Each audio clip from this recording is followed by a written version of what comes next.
Salam damai sejahtera Bapak Ibu serta saudara-saudari semua. Untuk memulai renungan tentang firman Tuhan ini, mari kita bersatu di dalam doa. Tuhan Allah Bapa di surga yang memenuhi hati, akal, dan pikiran kami umat manusia, berfirmanlah kepada kami sebab kami bersedia untuk mendengar, dan atas pertolongan Roh Kudus mampukan kami supaya boleh menjalankan hidup ini sesuai dengan kehendak kebenaran firman-Mu itu. Dalam nama Tuhan Yesus kami mohon kepadamu. Amin. Sebagai nas renungan firman Tuhan pada hari ini diambil dari Pengkhotbah 2 ayat 18 yang berbunyi, Aku membenci segala usaha yang kulakukan dengan jerih payah di bawah matahari, sebab aku harus meninggalkannya kepada orang yang datang sesudah aku. Sebagai tema yang diangkat dari nas renungan kita adalah tanpa Tuhan segala sesuatu berujung pada kesia-siaan.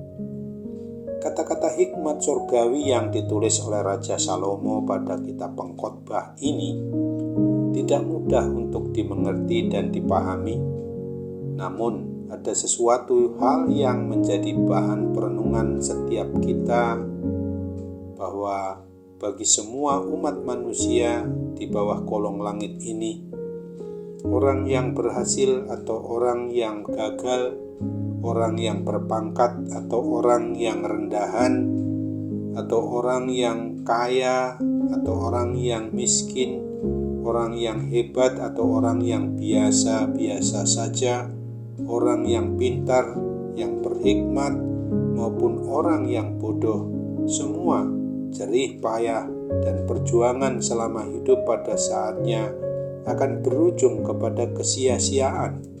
Bahkan dari pernyataan Salomo ini kita harus melihat ada yang tersirat suatu keputusasaan sebagaimana dituliskan di dalam Pengkhotbah 2 khususnya pada ayat 20 dan 22 ini.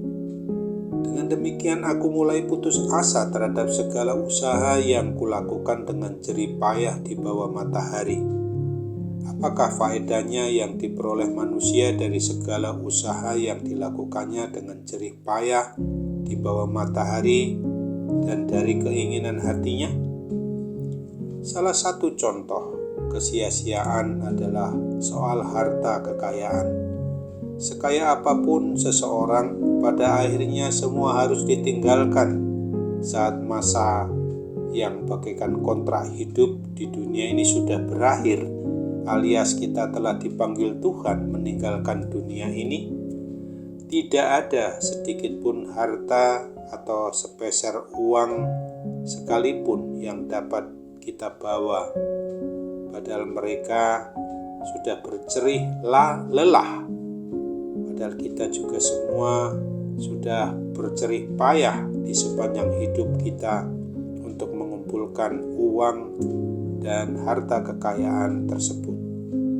Di dalam 1 Timotius pasal 6 ayat 7 ini diungkapkan, sebab kita tidak membawa sesuatu apa ke dalam dunia, dan kita pun tidak dapat membawa apa-apa keluar.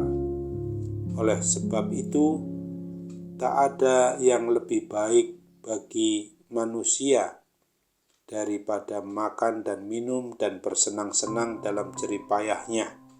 Karena siapa dapat makan dan merasakan kenikmatan di luar dia?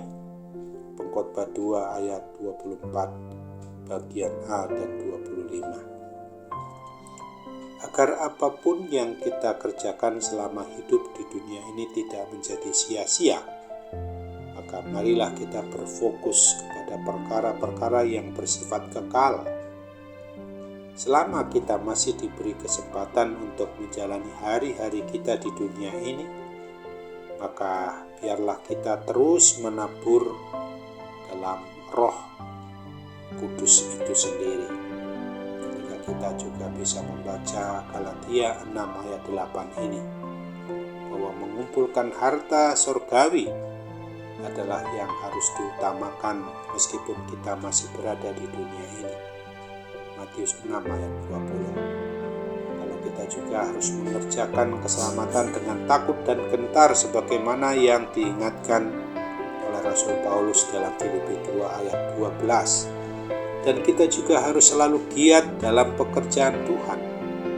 Apa yang harus kita lakukan dengan kesempatan yang Tuhan berikan pada kita ketika menikmati hidup yang masih berada dunia itu, maupun kita harus sungguh-sungguh berserah kepadanya.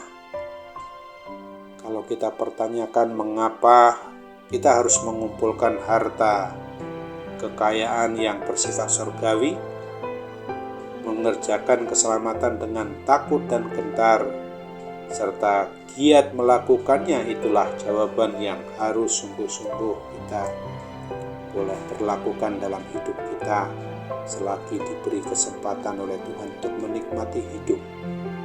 Dan ingatlah akan firman Tuhan Yesus Kristus sebagaimana yang dinyatakan dalam Matius 6 ayat 33 ini. Tetapi carilah dahulu kerajaan Allah dan kebenarannya, maka semuanya itu akan ditambahkan kepadamu. Amin. Mari kita kembali bersatu dalam doa. Tuhan Bapa di surga, terima kasih untuk firman-Mu yang sudah mengingatkan kami bahwa hidup tanpa beriman, tanpa percaya kepada Tuhan dan melakukan segala sesuatu untuk senantiasa menyalurkan berkat bagi orang lain itu bukanlah bagaikan tiket untuk masuk kepada kehidupan kekal. Tapi kami harus menyadari semua itu adalah dalam bentuk syukur, terima kasih kami kepada Tuhan, karena Tuhan senantiasa memberi apa yang terbaik kepada kami. Berkat-berkat-Mu tidak dapat kami balas dengan usaha maupun kekuatan kami sendiri, tetapi kami tahu bahwa dengan bersyukur berterima kasih kepada Tuhan, itulah yang harus kami rasakan dalam amal dan ibadah kami yang boleh kami lakukan setiap harinya, setiap waktunya, maupun setiap minggunya, supaya kami sungguh-sungguh dapat mengerti betul rencana Tuhan adalah rancangan yang terbaik, bukan rancangan kecelakaan. Sambut apalah doa kami dan sempurnakan Bapa, sehingga kami juga dapat lepas dari kuasa kejahatan, kuasa maut, dengan cara harus setuju dengan kehendak-Mu. Dalam nama Tuhan Yesus saja kami mau berdoa dan bersyukur.